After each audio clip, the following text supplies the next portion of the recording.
Combien de fois avez-vous terminé une action seul dans le noir, avec l'impression d'avoir perdu quelque chose en vous? Ce sentiment de vide n'est pas seulement de la tristesse, c'est une perte d'essence.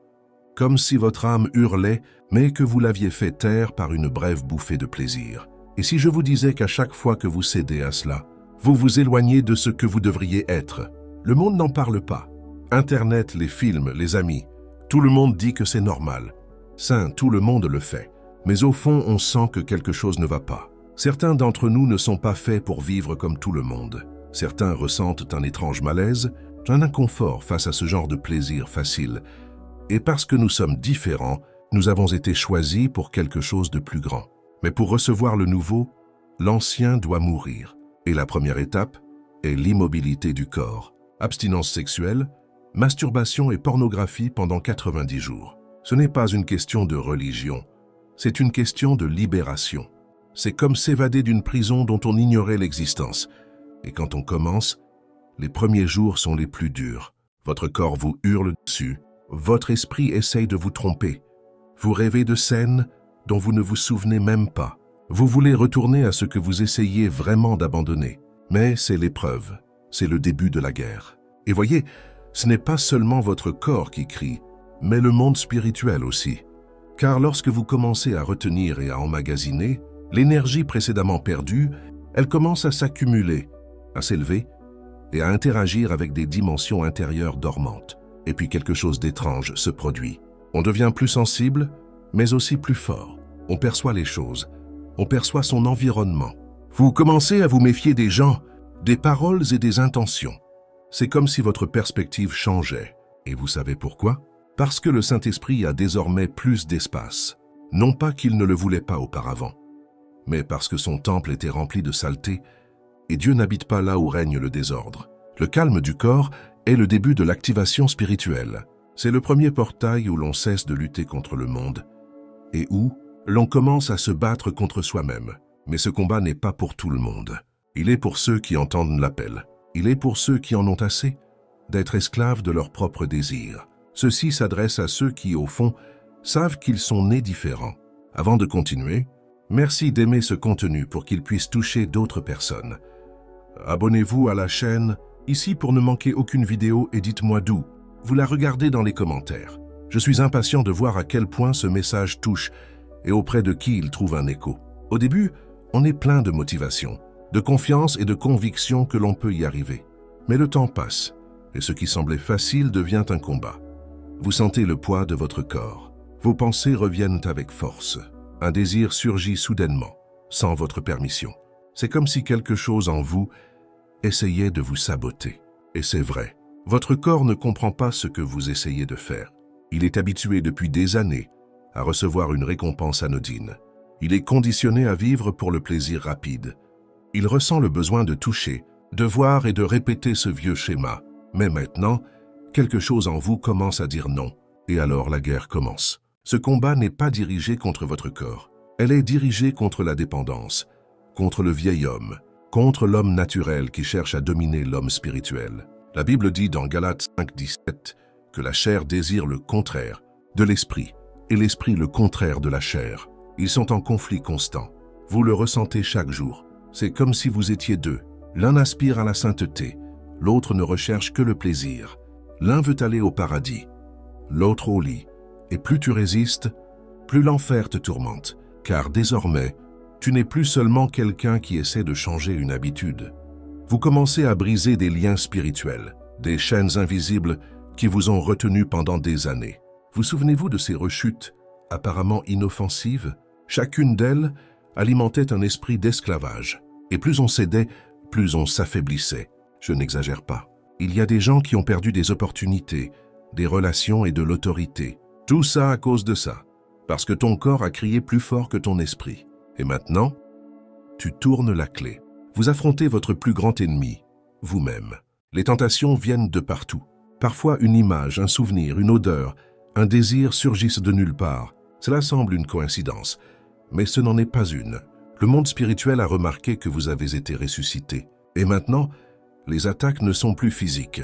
Ils sont mentaux, émotionnels et subtils. Et comme vous pouvez le constater, ce n'est pas facile. Il y a des jours où l'on pense à abandonner. Vous vous sentirez fatigué, irritable et sans énergie. Vous vous demanderez, est-ce vraiment bon pour moi? Mais écoutez attentivement. Cela fait partie du processus. Toute guérison passe par la douleur. Toute libération passe par la guerre. Et si on vous attaque, c'est que vous êtes sur la bonne voie. Après la lutte initiale, un processus plus calme s'engage, moins bruyant, mais encore plus profond. Vous commencez à ressentir quelque chose en vous qui se purifie, se nettoie et se transforme. Ce n'est pas facile à expliquer, mais c'est comme si votre corps s'adaptait à une nouvelle fréquence. Votre esprit, qui fonctionnait rapidement auparavant, commence à ralentir. La peur cède la place à une paix que vous n'aviez pas ressentie depuis longtemps. Et votre attitude change, au sens propre du terme. Vous commencez à voir le monde différemment. Les choses même qui vous attiraient autrefois vous rendent malade. La pornographie perd de son attrait. Les conversations creuses perdent de leur attrait. Le contenu obscène que vous consommiez, autrefois sans réfléchir, vous agace désormais. Et ce n'est pas une coïncidence, c'est une purification. Votre temple est purifié. Dans la parole, le corps est appelé le temple du Saint-Esprit. Mais pour qu'il habite vraiment, le temple doit être en ordre. Inutile de demander la présence de Dieu si votre âme est pleine d'ordures. En nourrissant la chair, votre esprit s'affaiblit. Mais maintenant que vous avez brisé le cycle, sa présence se renforce. Subtilement, presque sans prévenir, vous commencez à éprouver d'étranges sensations, une légèreté dans la prière, un désir différent d'entendre la voix de Dieu. La Bible commence à prendre sens. Les versets que vous lisiez autrefois régulièrement vous touchent désormais, vous guérissant et vous fortifiant. C'est le début de la sanctification. Non pas une sanctification religieuse, empreinte de règles humaines, mais la véritable sanctification. Celle qui vient quand on cesse de nourrir ce qui nous corrompt. Et avec cela vient quelque chose d'encore plus puissant, l'autorité spirituelle. Vous n'avez rien à dire. Les gens le ressentent. Votre présence change l'atmosphère. Vous apportez quelque chose de différent. Et cela dérange ceux qui vivent dans l'ombre. Certains s'éloigneront de vous sans raison. D'autres tenteront de vous provoquer et de vous forcer à revenir à votre ancien mode de vie. Mais ce n'est rien de personnel. C'est spirituel. Il purifie le temple. Et lorsque le temple est purifié, le royaume commence à y habiter. Au bout d'un moment, vous remarquez quelque chose d'étrange. Vous devenez plus silencieux, mais quelque chose en elle commença à parler. Ce n'était pas un bruit, ce n'était pas une pensée. C'est une voix qui ne vient pas de l'extérieur ni de ta tête, mais qui a toujours été là, cachée. Submergé par les désirs, les stimuli et les distractions, vous commencez à percevoir une direction au milieu du silence, comme si une conscience supérieure commençait à vous guider. Ils vous dissuaderont d'emprunter certains chemins. Ils vous rappelleront des choses dont vous ignoriez l'existence. Ils vous avertiront avant que vous ne commettiez une erreur. La paix avant la bonne décision. C'est la voix que le monde voulait faire taire. C'est la voix de l'esprit. Et elle est douce. Elle ne crie pas. Elle ne force personne. Ne murmure qu'à ceux qui ont des oreilles pures. Et maintenant tes oreilles sont pures. Tu réalises que Dieu n'était pas loin auparavant. Ils étaient entourés de bruit. Trop de plaisir, trop de stimuli, trop de péchés. Le monde vous a appris à chercher des réponses dans les vidéos, les gourous, les réseaux sociaux, les livres et les émissions de télévision. Mais maintenant, vous avez commencé à écouter intérieurement. Et ça change tout. C'est comme si, pour la première fois, on n'avait besoin de personne. On n'avait pas besoin d'approbation. Vous n'avez pas besoin de validation extérieure. Fermez simplement les yeux. Respirez profondément et vous saurez. Vous saurez. Tu sais ce que tu dois faire. Tu sais ce que tu dois abandonner. Tu sais ce que Dieu attend de toi. Et cela ne vient pas de la panique ou de la peur. Cela vient de la conviction. Parfois, cette voix prend la forme d'un souvenir. Parfois dans un rêve. Parfois dans un mot prononcé de nulle part. Et vous ressentez ce tremblement, cette étrange certitude. Et c'en était fini pour moi. Et c'en était fini, vraiment. Maintenant que le temple est pur et que vous avez surmonté les premières larmes de votre corps, le ciel commence à communiquer. Ni par la religion, ni par des règles. Mais grâce à l'intimité, vous commencez à réaliser que vous êtes guidé et protégé, séparé. Et le plus étrange, c'est que tu entends cette voix depuis si longtemps, mais tu pensais que ce n'était qu'une pensée. Heureusement, par coïncidence, ce n'est que maintenant que je comprends. Ferme et de plus en plus fort. Quand la voix s'éclaircit, l'esprit commence à changer. Et ce n'est pas n'importe quel changement. C'est comme si une nouvelle façon de penser se formait en vous. Vous ne pensez plus comme avant. Vous ne réagissez plus comme avant. Vous ne prenez plus de décisions comme avant. Vous remarquez que vous devenez une personne différente. Ou peut-être redeviendras-tu celui que tu étais avant que le monde ne t'empoisonne. L'esprit de l'élu n'est pas bruyant. Il est constant. C'est clair. C'est stratégique. Vous commencez à observer les choses qui vous contrôlaient et à réfléchir à la façon dont vous les avez laissées vous contrôler. Vous commencez à vous souvenir de qui vous étiez dans les moments de péché constant et vous ressentez une sorte de honte sacrée. Pas une culpabilité paralysante, mais la conscience d'avoir été très très loin. Et maintenant, tu es de retour sur le droit chemin. Les distractions perdent leur pouvoir, les vanités perdent leur sens. Ce qui vous impressionnait autrefois paraît désormais insignifiant. Vous commencez à réfléchir avec détermination. Et lorsque cela se produit, quelque chose d'inhabituel émerge en vous, le discernement. Vous commencez à reconnaître les gens, les conversations, les lieux et même les mots. On dirait que votre esprit perce les masques. Et d'une certaine manière, c'est vrai, car désormais, ce n'est plus l'impulsion qui domine votre esprit, c'est l'esprit. Cette clarté vous permet de prendre des décisions que vous ne pouviez pas prendre auparavant. Mettez fin aux relations toxiques, fermez les cycles, dites non avec autorité, attendez le bon moment sans crainte.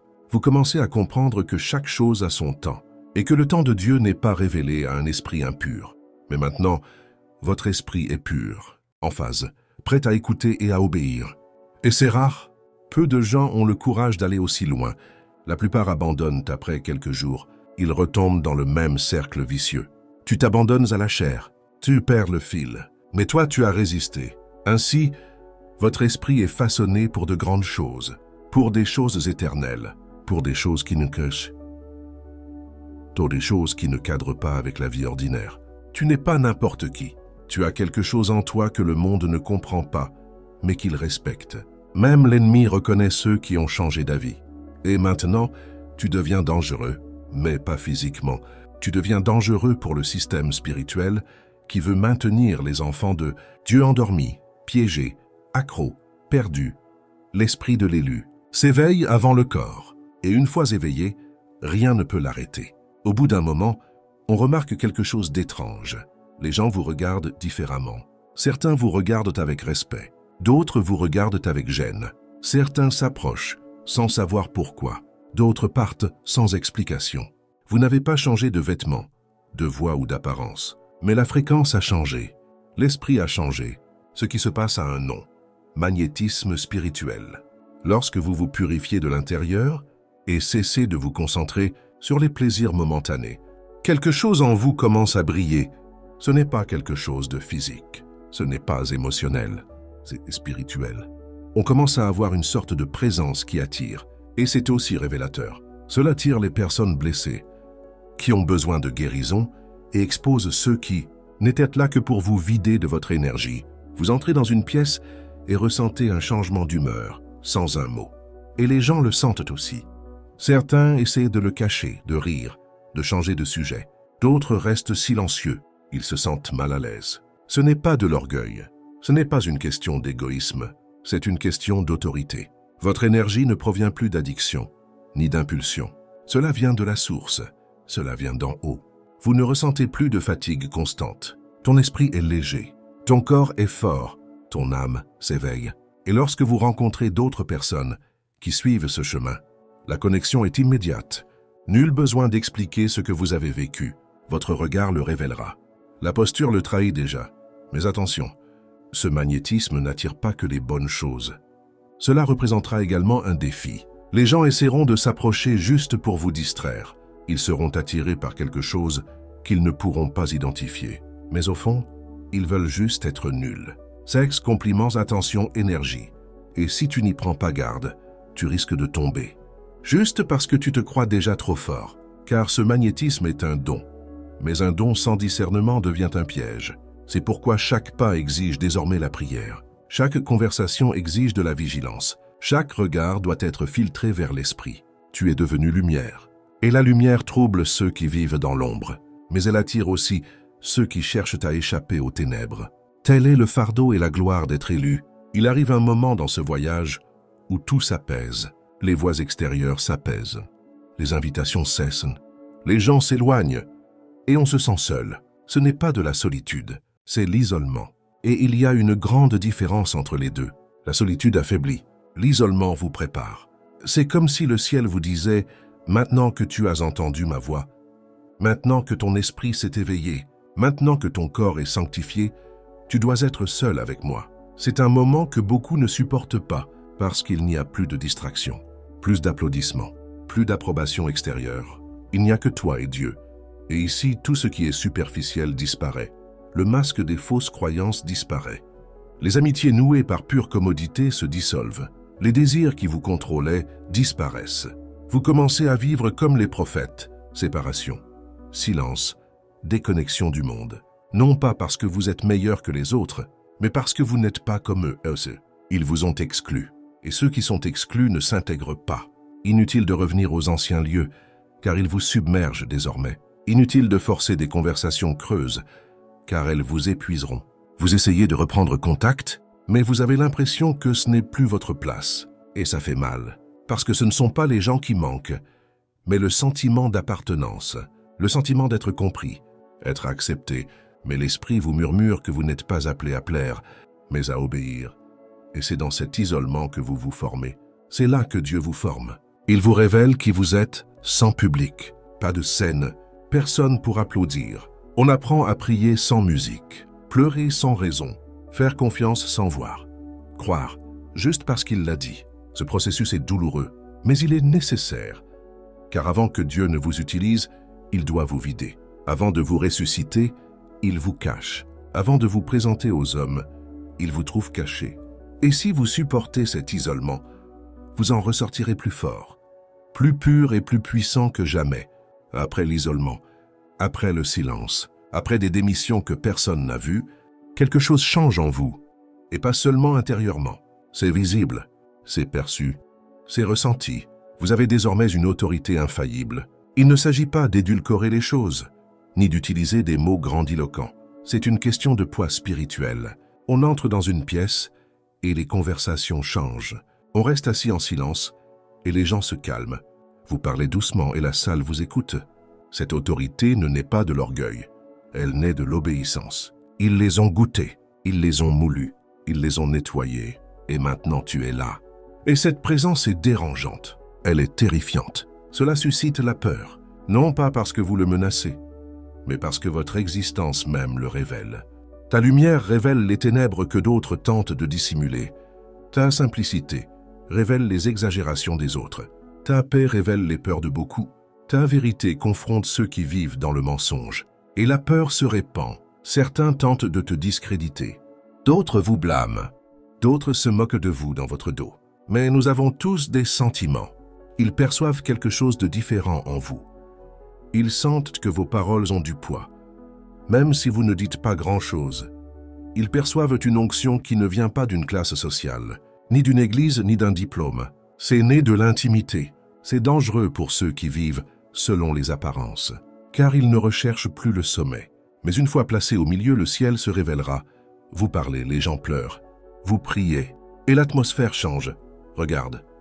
Et toute personne perspicace comprendra que tu n'es pas n'importe qui. Tu es un élu, et l'élu est une nuisance. Le monde aime les beaux, les riches, les célèbres, mais il craint les consacrés. Craignez ceux qui ne se sont pas soumis. Craignez ceux qui sont venus du désert, et vous le savez. Cette autorité a un prix. Elle n'a pas été gagnée à la légère, ni rapidement. Mais maintenant, il est avec toi. Tu n'as plus rien à prouver. Dieu confirme tout. À un moment donné, vous comprendrez la raison de tout cela. Pourquoi avez-vous dû résister? Pourquoi avez-vous dû combattre la chair? Pourquoi Dieu a-t-il permis l'isolement? Pourquoi sa voix est-elle devenue si claire? Pourquoi l'autorité spirituelle vous a-t-elle touché? C'était une préparation. Tout cela n'était que le début. La vérité, c'est que le véritable sens de votre existence commence maintenant. Votre vocation. Et ce n'est pas n'importe quelle vocation. Ce n'est pas quelque chose qu'on choisit. C'est quelque chose qu'on choisit. On le sent dans sa poitrine. Fort chaleureux, inévitable. Ce n'est plus une question de ce que vous voulez faire de votre vie, mais de ce pourquoi vous avez été créé. Et l'ignorer est douloureux. Le nier rend l'âme malade. C'est comme si Dieu disait « Maintenant que tu es pur, que tu as cessé d'être distrait, que tu sais écouter ma voix, tu feras ce pourquoi tu es né. Et alors, les bonnes portes commencent à s'ouvrir. Les bonnes personnes apparaîtront. Les bonnes situations vous propulseront. Mais ne vous inquiétez pas, ce ne sera pas facile. Une vocation n'apporte pas de réconfort. Elle implique des sacrifices. Elle implique des responsabilités. Cela s'accompagne de la guerre. Mais cela apporte aussi la protection, avec l'onction, avec une force qui n'est pas la tienne, avec une paix que le monde ne comprend pas. Tu as l'impression de n'avoir plus de temps à perdre. Les distractions semblent absurdes, les luttes semblent vaines, les désirs du corps semblent insignifiants comparés à ce que vous portez en vous maintenant. Ils ont été marqués, surlignés, appelés. Et il a dit la vérité. Tu ne peux pas revenir à la normale. Tu n'essaies même pas. Mais les goûts changent. Les visions changent. L'âme crie.